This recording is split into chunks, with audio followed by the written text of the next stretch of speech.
Oh, thank you everyone for coming. I'll go ahead and kick this off. My name is Danny Seiden. I'm the president and CEO of the Arizona Chamber of Commerce. We've been very fortunate to have a great working relationship with IFA and with a lot of franchisees in town as well. It can't be overstated how important franchising is to the Arizona economy, but not just the pure numbers of what it does for our economy. It provides an entrance into small business ownership for some people who otherwise wouldn't have that opportunity, with guidance, with support, and it leads to generational wealth in many cases. So we're so grateful that you exist, that you're out there protecting these people. And, you know, you have a lot of fans here in the legislature. I see a corporation commissioner here. I know we'll go around and do introductions in a second, but I'm excited for this group and excited for this conversation today. Okay, and I think housekeeping is we're going to do intros. Just push the button on your little mic here. And if you stand it, I'm told that it will perform better than if you lay it flat. So, I'm Matt Howler, President and CEO of the International Franchise Association. I want to thank Danny and his team for really an amazing partnership. You did a heck of a job describing the franchise business model and what it does for local people to own and operate small businesses, but also for brand growth. We started this Open for Opportunity campaign 2 years ago now. We've been to 14 different markets around the country, really with the idea that we need to bring the franchise conversation outside of just Washington and highlight the real stories of brands and their franchisees and really take an offensive approach to getting our message out. In Arizona, there are 18,000 franchise locations with 195,000 jobs. The state is the 8th fastest state for franchise growth, according to IFA's recently released economic forecast that came out earlier this week. And franchising, it's not an industry. Franchising is a business growth strategy that's used by more than 300 different industries, and it is commonly, misunderstood in myriad ways. We'll talk a little bit about that today. Some think franchising is just, the restaurant industry, and yes, restaurants are the largest segment of the franchising sector, but only 40% of franchising in the economy is restaurants. It's also commonly not recognized that franchisees are small businesses and local businesses. And as I was talking with some of our participants at the Roundtable earlier, franchisors in most cases are small businesses too. So I want to thank Danny again for hosting us. He's a fearless advocate for free enterprise. And our membership and business model is under that, not just here in Arizona, but we have some great champions also at the national level. So thank you for that. And with that, I think we'll go around and do introductions. And Mr. Leader, the floor is yours. Thank you so much. So I know Speaker Tobin was supposed to be here, so when he couldn't come, he told me I had to be here. He promised me food that is not here. I'm a little angry about that, but We have food. I'm joking. No, it's great to be here. It's great to have these conversations. I think being in the legislature now for 5 years, I've been part of making Arizona what it is today. I mean, we have absolutely exploded in all the right ways, and we're doing all the right things. And whether it's lowering taxes, lowering regulations to allow franchises to come in and businesses to come in. And so we're thriving as a state.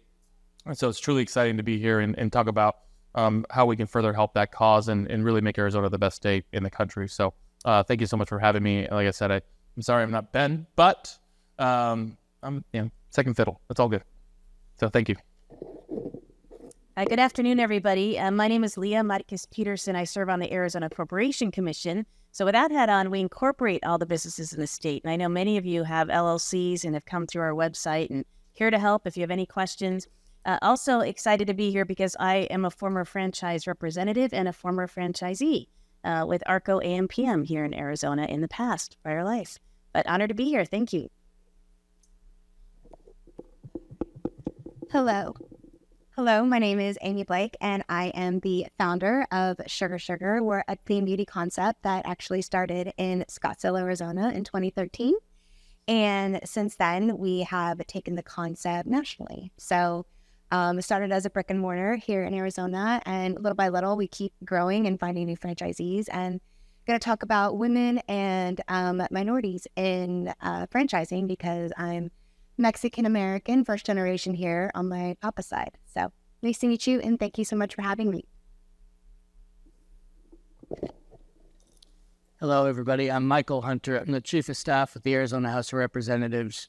I'm now on my third speaker, Ben Toma, who couldn't be here and wishes he could be, but we recruited our majority leader to be here. So he is stepping in for the speaker.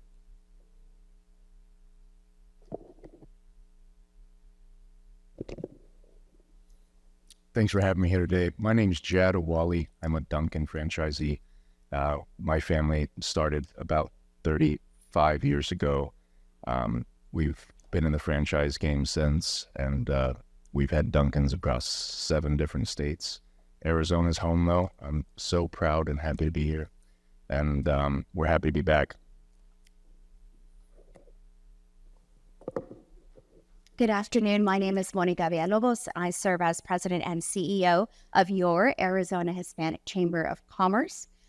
We represent the 30% of Arizona that's Hispanic, 40% of Phoenix Metro, and 50% of K through 12. We like to say that if you're doing business in Arizona, you are a Hispanic business, whether you know it or not.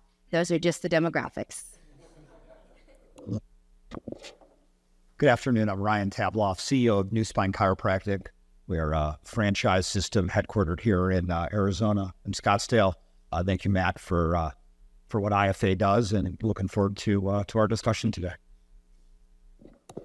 Hey everyone, Brett Galley. I'm the Director of Legislative Affairs here at the Arizona Commerce Authority. Just want to thank everybody for being here. Very exciting work that this organization is doing, and happy to help to see how ACA can support the work of this group. Thank you.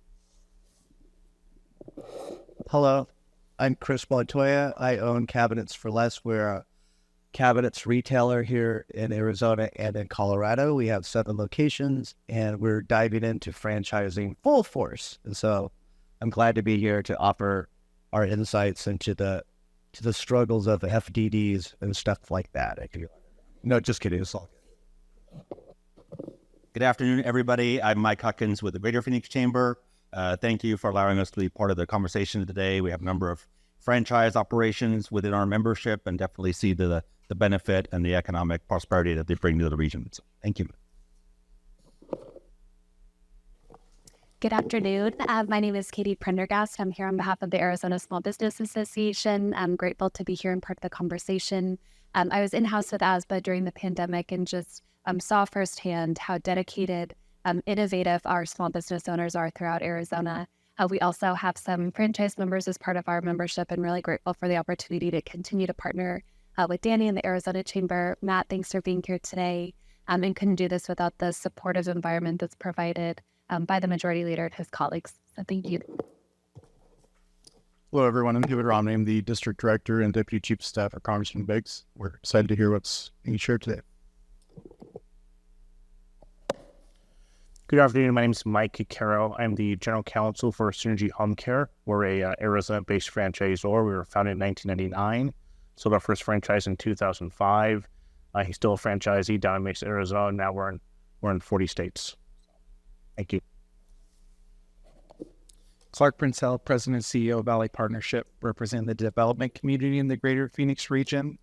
Thank you so much for having us. And we are so happy to work with our partners in the franchise space to make each and every one of our projects so special into the communities they're in. Thank you.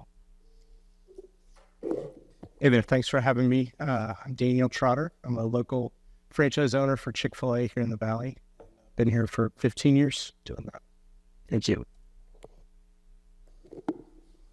Hi, everyone. My name is Angela Toth. I am representing Amazing Lash Studio. I have 4 locations around the Valley. There's about 17 in Arizona total, about 250 nationwide. I've been with the brand for about 7 years, and I'm excited to be here. Thank you. In the restaurant industry. Steve Chukri, I've had the good pleasure to be the president and CEO of the Arizona Restaurant Association now for 23 years here. And you're right, I started very young. And Matt, thank you for saying restaurants are the best franchise to have, as I heard you say in the outset there. But we are a $22 billion entity right here in Arizona. Our payroll is $18 million a day. And there is no question we couldn't do what we do without franchisees like you. Jad, is that the right way to say it? Without you. And I will just share on a personal level. I'm Lebanese. My grandfather immigrated from Lebanon here through Mexico at the age of 13 with $5 in his pocket. And he became a Nash dealer, which is an old car that all of you are too young to understand, but it was once AMC, and then he became a GMC and Buick dealer. So we were in the franchise world for almost 100 years as a family. So thanks for all you do, and we're happy to be here. Okay, my name is Luis Picasso. I represent the Hispanic Latino Franchise Leadership Council, and I am a pro-franchise advocate. I love franchising. I've been involved in it for over 25 years. I never thought that I would be sitting in a room with so many great people coming from East Los Angeles, California, where I grew up. I went to Garfield High School and then transferred bus over to Malabella High.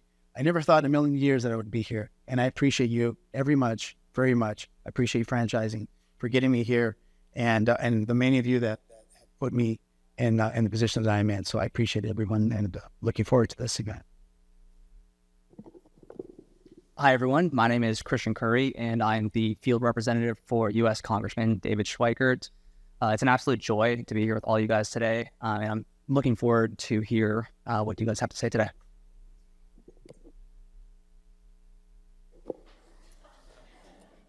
At least I showed up. And you want to introduce yourself really fast, Mr. I'm not that dressed, and that's a very good thing. Thank you, everyone, for doing those introductions. We'll have other people announce who they are when they come in. I know our legislature is hard at work down the street, so we're kind of getting them as they wrap up their busy work, only passing good ideas and stopping all the bad ones for us. And with that, Matt, I'll go back to you to kick off some questions.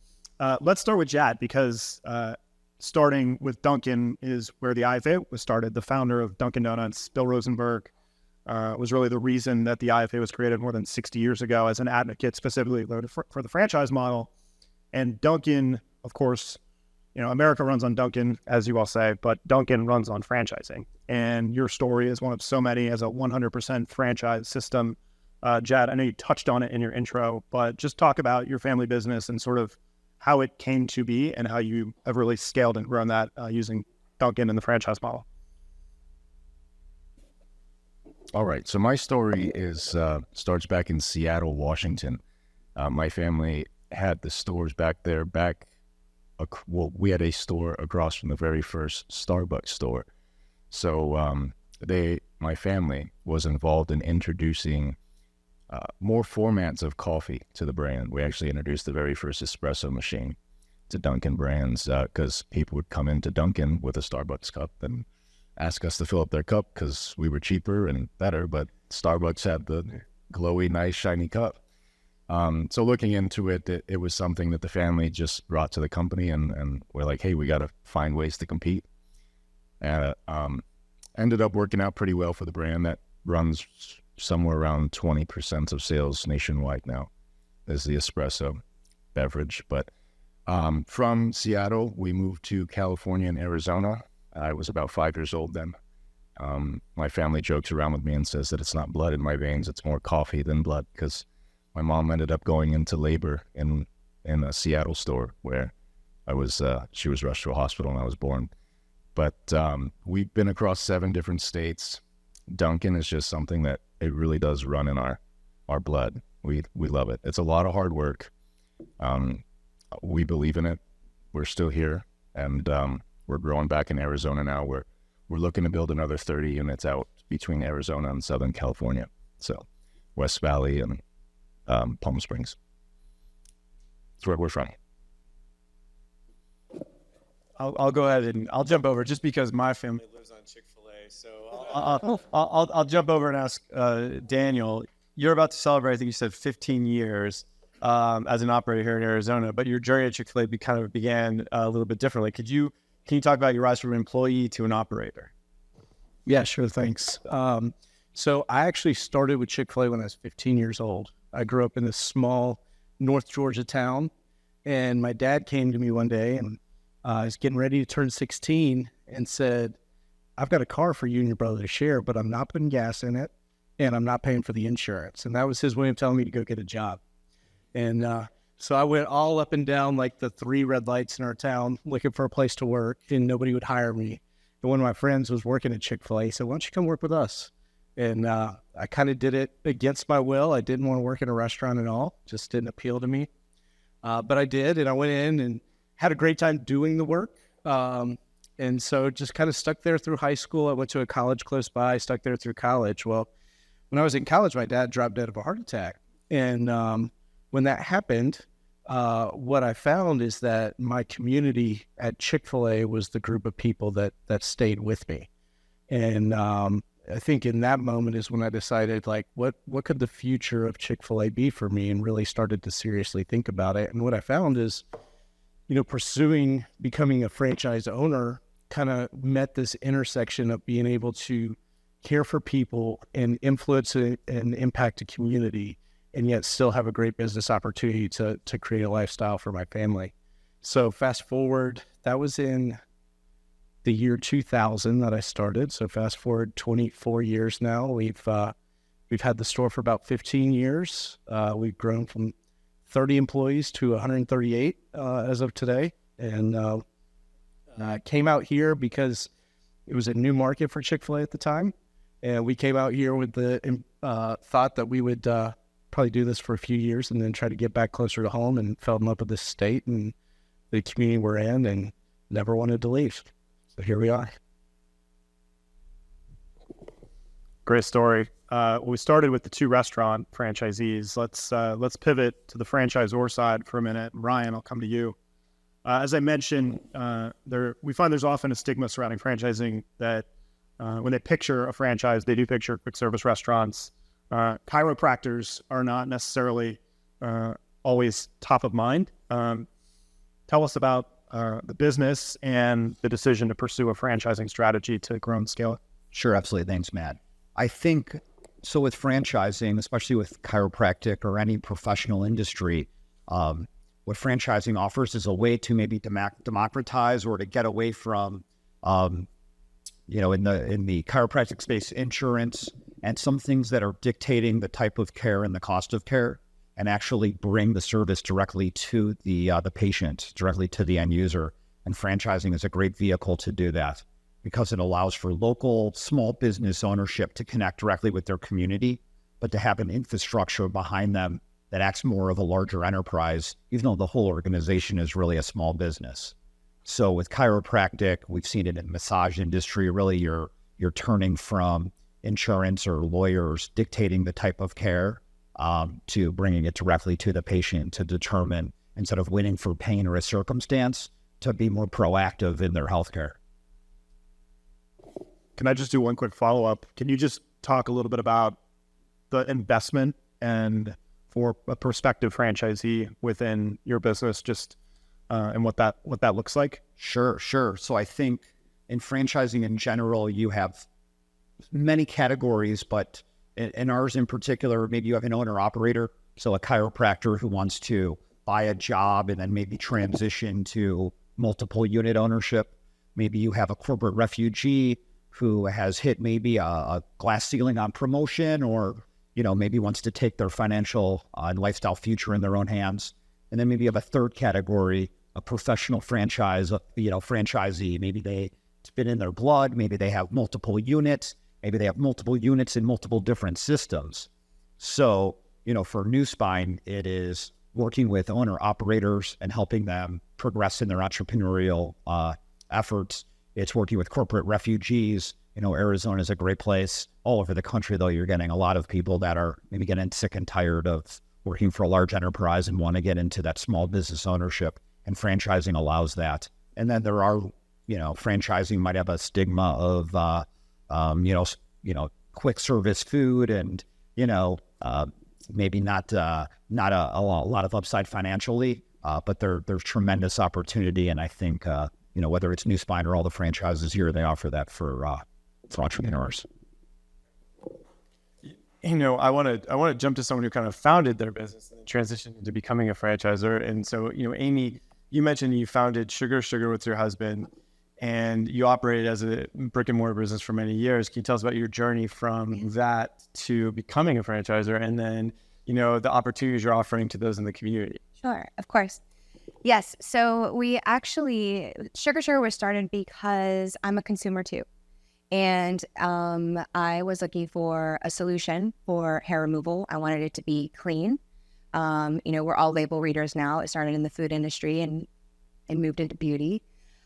So I wanted to find something that was going to make sense for me and my hair type and things like that. So did the research and realized there just really wasn't that solution. So sat down at that kitchen table, got to work.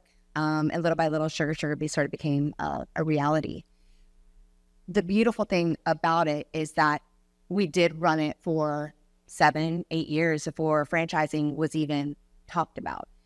The franchising came to us. It was something where our clients, because we're in North Scottsdale, that's the first location, started to ask, where's the Chicago location? I was just there in Scottsdale, loved it. So little by little, it kind of shifted into that. The great thing about it is that being that brick and mortar operator really, I think, lends itself to being that support that our franchisees need. And so for that, I think it's done. I mean, it's doing really well. But I think it is a gift that not all franchises can say, that they some days the washer and dryer falls apart and you need to know how to, so the playbook is there. And so now we can offer that to potential franchisees across the country. Angela, I think you have somewhat of a similar story moving from customer to franchisee. Would you like to share a little bit more about your journey, but also about, being a mom first? Sure. So I have 4 boys. My oldest is 16, and then I have 14, and then I have twins that are 11. So a long time ago, before kids, I went to college, got my MBA, worked in finance, and then had a couple kids, took some time off, and really wanted to get back into the working world. So went back part-time, got pregnant again with twins, and then took more time off. And then by the time that I wanted to start working again, it had been so long, and it was just really hard for me to find a job where I felt like I was qualified. It was enough money to pay for 4 kids in daycare. So I realized I needed to create something for myself. And at the time, I was getting my lashes done. And I picked up their brochure, became a member the first day that I went there. But on the back of the brochure, it said franchising opportunities available. So I had thought about franchising before. I knew that in creating something for myself, I didn't really have any ideas. So I felt like franchising was the best route for me to go. I didn't really want to go into food, no offense. But it just seemed, that just seems like a younger crowd that I didn't want to hire teenagers. I just didn't really want anything to do with that. So beauty seems like a good fit. I started, doing a little research online. It turned out that they were headquartered a couple miles from my house. So I felt like that was a sign. And so I just started the process, started talking to people, went and met with the salespeople at corporate, the marketing people. Every step along the way, it was like, well, they have to approve me, so maybe I won't get approved. And then they did approve me. And then it was like I had to get a loan. So if I don't get a loan, well, then maybe that means like this isn't my journey. But it just worked out along the way. When I kind of got more serious about it, I asked for a list of all of the franchise owners in Arizona, as well as nationwide. And I contacted every woman on that list and asked her, just how she felt she could balance it being a mom, because my kids were little at the time. My twins were 4. So I had 4, 7, and 9. And so I knew that I would have to work really, really hard in the beginning, but I wanted to be able to back off eventually. And I think franchising really helps you do that because you have the structure behind you. It's great for people that don't necessarily have an idea of their own, but knows that they want to work hard to create something for themselves. So yeah, it's been a great journey. I have 4 locations now, and I'm still able to pick my kids up from school. Obviously not today because I'm here. But yeah, I mean, it's been a great journey, and I've been lucky to be able to find that balance. Well, and I think you talk about something that we preach really loudly at the IFA as for prospective franchisees to really do that due diligence before they enter the relationship with any brand. That's the pre-sale disclosure piece. That's where, many brands want to talk people out of becoming franchisees. Like, really, is this the right match? Because we're entering a relationship for, 10 years in most cases. And if you avoid sort of misaligned expectations on the front end, we avoid issues that could arise later down the road. And we've seen some of that here in Arizona, which I know we'll talk about with our lawmaker friends here shortly. Yeah, I want to go from the beauty industry over to some home service. Mike, can you tell us a little bit about Synergy and how you found the franchising as a business model not only serves your caregivers, but also the broader community? And you've had so much success and so much growth. Love to hear that story. Yeah, it's we were founded in 1999 by a man named Peter Turian. He owned and operated his own home care agency for several years. We didn't sell first franchise till 2005, and so we were able to kind of really understand, what it takes to run a home care agency successfully. We saw the value of franchising, really, and kind of like two things for helping our caregivers. One is kind of standardized training and standards. It has evolved over the course of the past 25 years, but recently we weren't particularly, the non-medical home care space was not well regulated by the states, and so it's kind of a little free-for-all. So we were able to put, good standards in place, have our franchisees, comply with those standards, able to build goodwill with our referral partners. We do a lot of work with the Veterans Administration, a lot of work with businesses that have home care as part of a benefits package. So we have to get brand name out there and people know they can trust what they get when they hire a Synergy home care caregiver. And then as far as, kind of professional development to allow people who become caregivers do so because they really want to help their fellow human being. They want to help their fellow man, be part of people's lives. And so we've had caregivers start off as caregivers, then move on to schedulers, then on to recruitment retention. Now we have several franchisees who are former Synergy home care caregivers as well. So it's been a good career path for them as they've kind of developed over the course of time. Our last representative from the franchisor side, Chris, I wanted to go to you. Much like Ryan and New Spine, cabinets are not necessarily what people are thinking about when they think about the franchise business model. And you're just the outset of your franchising journey. Can you just give a little bit of insight into the business and the choice to pursue a franchise model to scale? Sure. So we've been a company since 2015. We started with one location in Mesa, Arizona, and now we have 7 locations total. We're jumping into the franchising because it's a easy way for us to grow extremely fast. Our business model is very unique, whereas we supply ourselves the cabinets. So we have a wholesale side of our company, then we also have the retail side, so we control cost to the end user. We're considered in the industry something called in-stock cabinetry. So that means that if you came and ordered a kitchen from us or whatever, maybe a week and a half later, you'll have it there at your house. We only do like the highest end kind of product there in the world. So, but because of those reasons, our margins are such that it's a lot different than like a restaurant where the margins might be lower. Our margins are quite high. And then for the franchisee, the opportunity is really good. So all they need really to do is to have a showroom, which will help put together a person to design the kitchen stuff and sell the product, and we handle the rest from that. So it's kind of a easy turnkey solution that doesn't really cost that much to get into. And there's not, restaurant equipment and all kinds of other things, or standalone buildings or drive-ups and all kinds of other liabilities in the world. We're just we fit right next to a Safeway, and then a couple thousand square feet, rock and roll. By the way, I love those shoes. On this side, we can see the shoes. On that side, not so much. He's got some good shoes.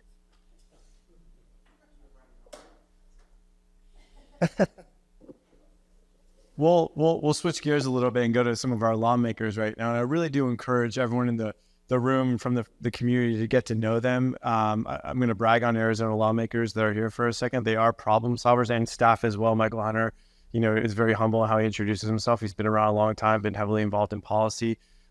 These are people who help you get to yes. They'll help you solve your problems, and they'll help remove barriers to entry, especially when it comes to things like employment. And really with that, I'll just go right in and ask the question. And actually, I apologize. We had a representative from Senator Kelly's office. Would you just introduce yourself really fast for everyone? Yes, I apologize for my tardiness. Thank you guys for still having me. My name is Taylor Rogers. I'm the Central Arizona Outreach Director for Senator Mark Kelly's office, and we're based right out of here in Phoenix. So thanks for having me. Thanks so much. And Senator Kelly has been a great partner on a lot of our initiatives. So we're really lucky to have you here today. I'll go ahead and ask, and this is for the federal elected and staff members. We have representatives from Congressman Schweiger and Congressman Biggs here as well. But franchising provides a powerful opportunity to bring new economic engines to communities. How can our lawmakers and regulators help protect and further empower local franchise ownership?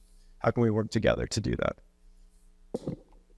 Yeah, that's a great question. So, Congressman Schweiker represents up in Scottsdale, Fountain Hills, Cave Creek, Carefree area, as well as some of the Arcadia area, which is a booming industry for economic growth, as well as franchising. I think one of the biggest ways is working together with the local businesses, especially the franchise, meeting with different franchise owners, and getting to hear directly from you guys on what are those specific issues that you guys are experiencing, and then being able to take that back to DC and sharing that with the other congressional folk all across the nation.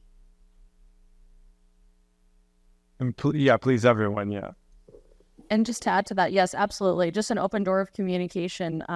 Just to get to know everybody. We have an open door policy. Anybody can come and talk to us, and we would love to talk to you. We have a little bit wider surface area to cover across the whole state, but that's why we have a Northern Arizona team, Southern Arizona team, Central Arizona team. The other thing I'll add to that is letters of support. If your business is applying for a grant or is working with the SBA on something, or if there is a federal agency that you're working with that we can kind of tap their shoulder and just check in on whatever project that you're working on that maybe you haven't heard back from in a long time. Whatever support we can lend, we're here to do that. Thank you so much. Yeah, please. I just wanted to add one thing. And I guess I would second, or I guess third, what Christian and Taylor shared. It's for us, it's being proactive in the community. We try to go out and find where these new franchises or businesses may be popping up. This morning, we got WBF management invite us to a road cutting for a new McDonald's down in Santan. And franchising really is what kind of opens the door for some of these new undeveloped areas, or new, soon to be incorporated possibly areas. A lot of those businesses popping up are franchisees. So we try to go down there, let them know we exist, let them know when you do run into trouble with the federal government, and you will if you ever deal with SBA. We are here and we're ready to help. Thank you for that. Arizona really does have an amazing delegation at the federal level, and we do see a lot of cooperation from where we sit there. But also here at the state level, I want to bring our state reps into the conversation. And of course, first and foremost, we had a fairly high profile, at least for us, issue in the legislature last year. I want to thank both of you for the work that you've done to protect the franchise business model from unnecessary government overreach into private contracts. How do you see, ways that we can work together, with each of your offices to continue to make Arizona a great state for our members, whether they're headquartered here or brands not headquartered here that are, already open with franchisees and continuing to add new locations and more jobs to the state? We'll start with you. Absolutely. I think it's important, and it's a reason why I think Arizona has been so successful is, first of all, you have to make sure you just continue to keep the red tape, right? Cut the red tape, cut, all these, like you just said, what the bill about we had last year. You're going to have this overreach happening where you're trying to get involved in areas you probably shouldn't, right? There's a reason why people go into franchises because, they might be entrepreneurs and have this idea of, opening a business, but they want that help from the franchisee, from the franchise to say, look, we're going to help you with this and marketing and all these areas that you might not know what to do or how to do it.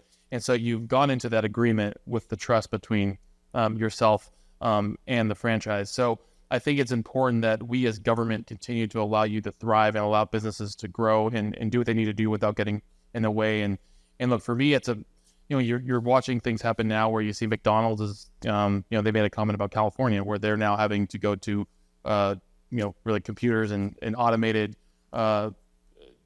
order taking, right? So you're getting rid of these jobs, and that's a perfect example of let the market dictate itself. Let the businesses dictate themselves. They will be successful.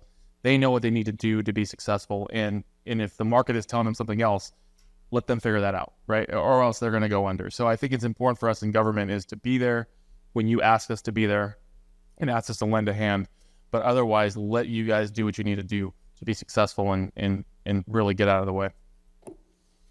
Amen to that. As the chair of the Commerce Committee, I don't know, is there much to add there to that? I do want to thank you as well for all the work last year, and we may need some additional support this year, batting down bad ideas. But thank you, Representative Wilmoth, for your work in the Commerce Committee, and any comments either about the franchise issue or just more broadly about small business in Arizona. I think in general, the best thing that folks like Leo and me can do as representatives of the government is to assign a die and stay out of your way.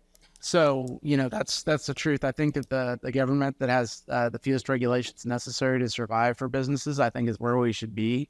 And I did hear a certain bill last year, and I regret it immensely since, but it did die along the way. And it turned out to be an important conversation. There was a good byproduct from it because a lot of people realized how important franchises are, and we had that conversation. And that ended up ultimately being a good thing. Now, I'm also proud to say I happily sat on that bill this year. It didn't even get talked about. So lessons learned, conversations were had. And I believe the folks down at the legislature understand how important it is for franchises to exist. I looked up and down this list here, and the one at the bottom I almost feels the most important. More than 3/4 of franchise workers are offered vacation, holiday, and sick leave. I think that's very important because as we get into this new universe of the work-life balance, to have these companies, these franchises, be able to offer those things to their employees is very, very attractive. And in this post-COVID era where people are not even really wanting to work, when there's options like that for jobs like this, I think that's a very good thing. And I know Mr. Biasucci and I will always fight for those kinds of things and for your guys' opportunities as businesses to succeed and thrive. Thank you for that. And we do agree that there is an appropriate role for government. We talked about pre-sale disclosure. That's something that the Federal Trade Commission regulates and does provide requirements for the front end before the relationship is begun. And we think that's really important, something that Senator Kelly has, I know, supported in the past, which we appreciate as well. Do you want to pivot maybe to Louis, and let's have a little bit of actually, maybe we should go to the commissioner because I know you have to leave a little bit early, and maybe talk a little bit about your work, where you sit from. Previously, you mentioned your two different roles in the franchising community prior to your service now. Just talk a little bit about the conversation you've heard today and recommendations for this community moving forward. Thank you. No, so the Corporation Commission regulates private investor-owned utilities also. So electric, water, gas, wastewater, all important services to all of your businesses. So it's important that they remain reliable and they remain affordable. I did want to put a plug in, since I do have state representatives leadership right here, that Representative Griffin just had a bill, HB 2131, that provides a advocacy voice for small business in that area of water, electricity, gas, and wastewater. And it was something that passed the Natural Resources Committee yesterday, or 2 days ago, which is really exciting. Where we can be assistance to you at the Corporation Commission is really around assuring that you have reliable and affordable services. So if you have questions, you have concerns, we regulate APS, Tucson Electric Power, UNS, depends where you are throughout the state, Southwest Gas, and so on. Reach out to your Corporation Commission because we are a statewide elected body that nobody knows about. We know that. So I want to make sure that I was here today to make sure that you knew we're a resource to the business community, especially that, I've had experience somewhat in your shoes in a very small scale at being a franchisee in the past, and then I was a franchise representative for Shell Oil and was there during the conversion of auto repair to convenience stores, if you remember that time in the industry. So it's been really interesting to me to see how folks who have one location transition from being kind of working in the business to working on the business, how you create systems and processes to really stand up your franchise. I'd love to talk to each of you for hours. But I'm certainly here as a resource if you need assistance at the Corporation Commission. But thanks. And I just want to add, I think she's been, again, a little bit humble. And they might be this the government that no one knows about, but there's a reason why your power doesn't go out when it's 120 degrees in July. It's because of the Corporation Commission working with our private utilities, making sure that it's well planned for, reliable, can't melt wax without power, and they keep your businesses running. And Leah does a fantastic job, and we're lucky to have her today. So thanks, Commissioner, for being here. I do want to pivot over to Louis really quickly. Louis, in 2021, the International Franchise Association launched the Hispanic Latino Franchise Leadership Council, a new network for Hispanic franchise ownership nationwide. Can you tell us about the mission, the impact of that Leadership Council? Our mission here at the HLFLC is to really encourage education, educating the Hispanic entrepreneur into what franchising can bring. A little background story from me. I grew up, like I said earlier, in East Los Angeles. And I would walk up and down as a young child, up and down Whittier Boulevard out in that area. If anybody knows where this LA and Whittier Boulevard is, but it's a pretty hardcore area. And I would see these businesses as I was growing up. And I would see, las carnicerias, all these little salons that would be there. And as I grew up, they were still always there, owned by the same person. But as I grew up and I started going into franchising and understanding I was a franchisee, and I grew up and I went to Georgetown University just to learn franchise management there. And I got my CFE. And so I was really enthralled in franchising. I went back to back home and I saw the same businesses there. Except the only difference is that they weren't owned by the parents. They were owned by the children, the aunts, the uncles, the sons or the daughters or the grandkids, right? But they still have that one location.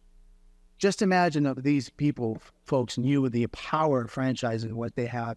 They could have taken their business plan and model and spread it across many counties, many areas, many cities, many states, right? And really create a true generational wealth. And that is the key, and that is the focus that the HLFLC is doing. Is we want to create that generational wealth, that understanding that you can, as an Hispanic, male or female, can break that glass ceiling and really say, we really can accomplish the American dream here by utilizing this model called franchising. And a lot of Hispanics, folks, entrepreneurs don't understand, don't recognize what franchising is, and this is why we're here. This is why I'm here. This is why I affiliate myself locally here with the Hispanic Liberties Alliance, that they also want to educate and empower the Hispanic entrepreneur into not only understanding what the business of franchising is, but also understanding how the government officials can help them increase their knowledge and assist them in developing a program of success, right? And franchisors, understanding, we work with franchisors. I work with franchisors in my own business, helping them understand, because I hear all the time, franchisors, we want to capture the Hispanic market. We think it's a growing market. As a matter of fact, I got some really good data here. And there was in nearly 25% of all new entrepreneurs in 2021, 25% were Latinos. They were Hispanic. That's powerful. That is an immense opportunity. And I think franchisors need to understand that if they want to bring the Hispanic folks into the fold, they need to really internalize what that means. Not just put a website in Spanish or little terms that says se habla español, but really internalize that and bring home exactly what the culture is about and understand what they really wanted to do. And I have a deep passion for that because it's necessary for us to grow up, because I grew up we grew up with a lot of money. And yet I'm here with all you fine folks, business owners, and I never thought in a million years that I would be here. But it was because of one person that said, you can make it, you can do it, and this is how to do it. Utilize this thing called franchise. And you get to where you're at, and now I'm sitting here in the corner next to some representatives and business owners and CEOs, owners of, and it's an amazing thing, because you see these kids growing up that are Hispanic, and they wish and they dream that to be here. Why can't they? How can we do that to get them here? And that's our mission. That's what we want. Well, Louis, you've been an amazing advocate with the Hispanic Council that our IFA Foundation launched. Thank you for those that want to jump on Louis' podcast. He is one of the top podcast hosts in the franchising community. I want to maybe just stick on that topic, and Monica, come over to you for a minute. Obviously, this is a major focus of your work here in the States, and I think Louis touched on some of the statistics with respect to the Hispanic population, but generally in franchising, more than double the number of franchise businesses are owned by minorities, and your organization obviously is focused on growing the number of Hispanic-owned businesses here in the state of Arizona, and obviously a lot of our elected leaders here have helped condition that environment, as we like to say, for business growth. How do you want to respond to any of that? Yeah, I think what's important to understand, we did a study in 2022. We surveyed 2,000 minority-owned businesses in Arizona, Nevada, and Utah. We found out that 51% of all minority-owned businesses are family-owned, and there's a huge lack of succession planning, right? I know in the Latino community in particular, we do a really good job of making money, a really good job of spending money, saving not so much. So that's where that generational wealth really comes in and understanding. And what the franchise opportunity does for any business is provides those guardrails. So you may have a business that's really good at providing a service or really good at developing a product. But business, that's where they need the most support. And that's what the franchise opportunity brings to minority businesses to help grow and scale. Exactly what we was talking about earlier. I grew up in East LA, I grew up in Lincoln Heights too, and see all those same businesses there today, right? And what they don't have is that business acumen to grow their businesses and have them make money for them, right? Beyond just today or next week or next year. And so as we start to become a minority majority city, a minority majority state, we need to create an environment that is conducive to the fastest growing business segment in Arizona and in the country. And actually that's Hispanic women. So Hispanic women are legitimizing their side hustles. And I think that the franchise opportunity really gives them the toolkit that they need to grow and size that business. And strong business is good for a strong economy, and that's what we want in Arizona. Thanks, Monica. That's actually a really good transition to another question we wanted to ask some of our association folks around the table. And I could start with you, Steve. I'd love to hear from you, Mike, too. What hurdles are you hearing your members struggle with when trying to become small business owners or even moving up professionally? What's keeping them up at night and causing problems out there? Well, I think first and foremost that, COVID was a big learner for our industry. We lost about $3 billion here in Arizona during that time frame. Luckily, we had a governor who had the presence of mind to work with business. We laid off 80% of our workforce in 48 hours, which was about going from a $14 million payroll to $2 million. So it's some of what I think the talented elected officials in this room have to say, Danny, and that is that to try and keep these obstacles out of our way. McDonald's, you're right, automation. I can show you Chippy, who works in the back of the house at a Chipotle, and he can skin avocados faster than a human, 50% faster. So now we've got unions coming into Arizona. We have them coming into Massachusetts, Ohio, and other states saying they're going to take away our tip credit. They're going to try and make sure that they're fighting for our employees, which is really just a ruse to say we want to unionize. So we're one of the most regulated industries. That's why no one wants to be in the restaurant industry except for the people that are in the restaurant industry. But we are one of the most regulated industries, and regulation is the death knell for our industry. So the more we work with our talented elected officials, both at the federal level and state, the better. But make no mistake, I think what you know as the underpinnings of what you do every day, Matt, and that is promote the franchise world, is that the people sitting to my left and to my right, I don't go to sugar, thank goodness, but I can tell you that it's about promise, and it's about passion to do things better. And that's, I think, the underpinnings of what makes this so successful. So let us do what we need to do because the more that you impact us, the higher the costs are, the more people we will lay off. That doesn't mean he shouldn't go to sugar for the record. Mike, yeah, how about the Phoenix Chamber? How about sugar? So, and then you go to these sugars? Yeah, agree with everything that Steve just said. Thanks to Representative Bisucci and Wilmoth for their work and their words on keeping government out of the way. The franchise model is really a symbiotic relationship between, one can exist without the other. And it's a private contract. It works well that way. So you don't need to insert yourself into that when something's working, pretty great, where we wouldn't have the success that we see here today. As in addition to what Mr. Chukri said, I think healthcare costs are a big issue for small businesses, which is why I think the franchise model is also advantageous to a lot of folks because they already have that built-in infrastructure.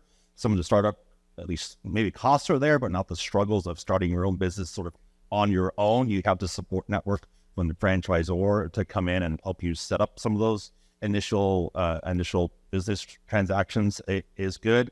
And also back to Mr. Williams' point, to where, that the businesses themselves are allowing their employees to take sick time, to have paid time off without government interference, which is becoming more of a problem, I think, with some of our elected leaders around the country. Thankfully, not here in Arizona yet, but there are some that have those ideas. We see bills at the legislature that are sitting, thankfully, Mr. Wilmer's floor right now, that would mandate some of that stuff. And I think the other point I'd just like to make, especially when it comes to franchisees, maybe don't affect my friend Chris here, but definitely to Daniel across the way, some of these sort of local entities are, they're getting a little elitist to where they don't want drive-throughs in their communities. That doesn't work. You have to have the flexibility to allow these businesses to operate. So I think making sure our local elected officials, have that sort of open mind and understanding that all businesses, work together to make this a great city. Thanks, Mike. And yeah, the private right of contracting, which you brought up, and Representative Wilmot, that's in our DNA in the chamber world. That's our hill to die on. So we love hearing that. And I would just say, especially in Chick-fil-A, we love drive-throughs. We want bigger drive-throughs, longer drive-throughs. Anything you can get us through faster to get our kids fed. It's great.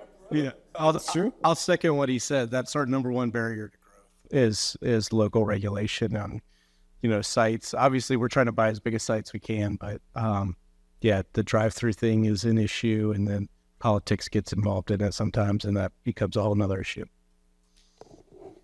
Michael, I wanted to bring you into the conversation from where you said in the speaker's office. Obviously, you get to deal with everything and have a great caucus that has to deal with a range of issues, work, obviously, with your federal team as well. Any thoughts about, the franchise issues or just other things on the speaker's mind this year in session? Sure. Yeah. Well,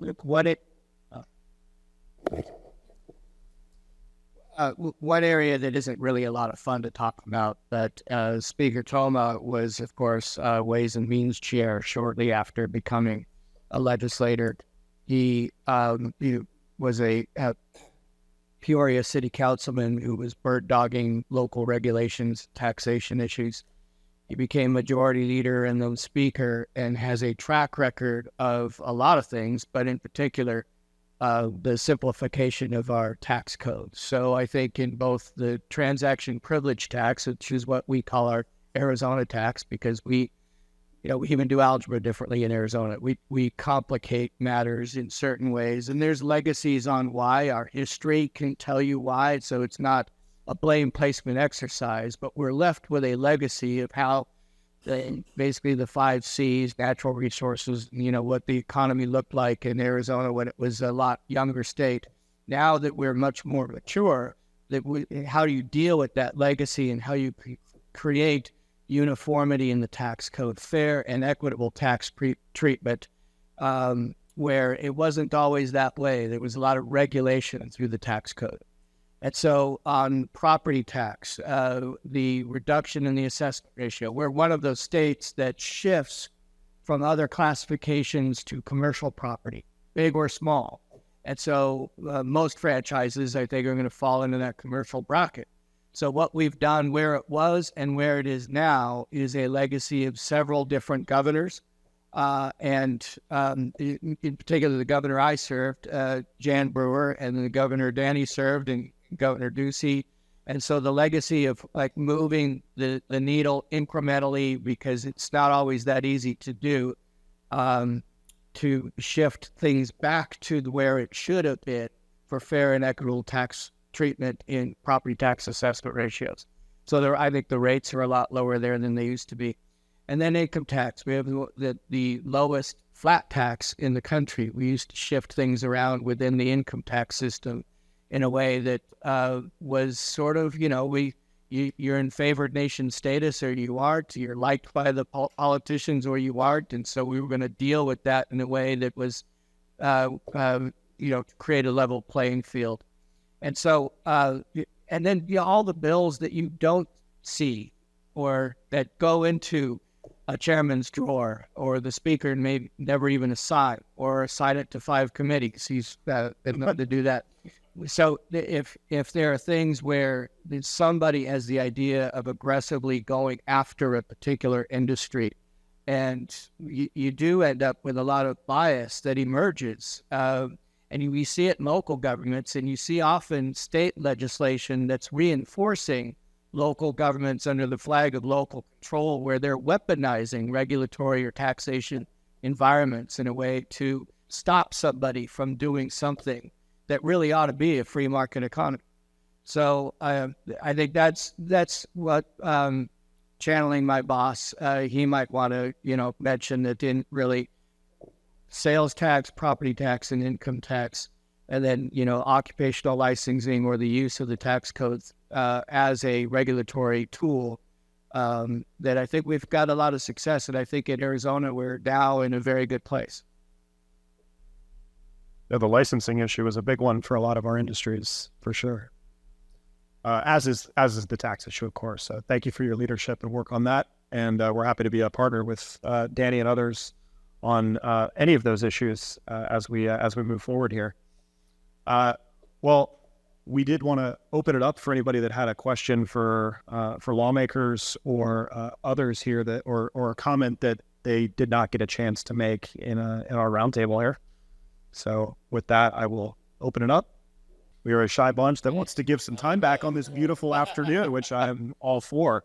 Did you want to offer any closing remarks before I? Yeah, I'll let you have the final word. I did again just want to say we've all seen the polls. We know how much favorable small business is viewed as sometimes as opposed to big business. I think sometimes in franchising, people only see the brand; they don't see that it is a small business entrepreneurship opportunity. So any way that we can advocate better for you on that point, please let us know. Please let your legislators and remind them that when they're talking about, or a local city official who's not here, if they want to shut down a drive-through, let them know that's your business. You've been there since you were 15 years old, working with the community. You're a member of the community. It's a great thing. How we can do that better together really matters. Again, you have a bipartisan group around the table who cares about access to capital, access to the opportunity that was the promise of America. And I think franchising has always been like one of the best gateways to that. So however we can tell that story better, please let us know. And again, you'll not find better problem solvers than our delegation and corporation commissioners. Yeah, well said. And those are some of the points that I'll make later this week as we have our annual convention here in Phoenix down at the convention center. 4,000 people coming in, not just from around the country, but 30 countries coming in from around the world to learn, to get educated, to hear from some of the best and brightest in the franchise business model, also in sports. Coach Prime is joining us as one of our keynote speakers from just up north. Sorry. Oh, I love it. I've got an autograph helmet. Oh, amazing. You have no idea, I'm a huge fan. Well, I do want for the weather too. It's just Chamber of Commerce weather. We didn't do it for the open on purpose. We saved it for the franchise. Like one more. So yeah. We are a big component of the Arizona economy, as I said earlier. Maybe not as big as the Phoenix Open, but we'll see. Anyway, I wanted to extend an invitation for anybody that isn't already planning to come to our convention. We can get everybody here a free pass. So we'll send an email to all the participants afterwards if you want to come down for a couple hours or the whole time. Feel free. What we do at the IFA, and I know as a former Chamber of Commerce guy myself, it really does take the business community pulling in one direction and getting our message out. But, we, the professional staff, are really only as good as the members that we have getting the stories out and giving the real world examples. And I know I speak for Steve and the others that represent the associations. We just like to set you guys up and let you get the message across to lawmakers to really put the real world examples on it. And I know that's helpful in all of your work too. So thank you for being here for the hour today. Thank you for your advocacy on behalf of franchising, and look forward to continued partnership with all of you moving forward. Thank you, Danny, for hosting. Thank you so much.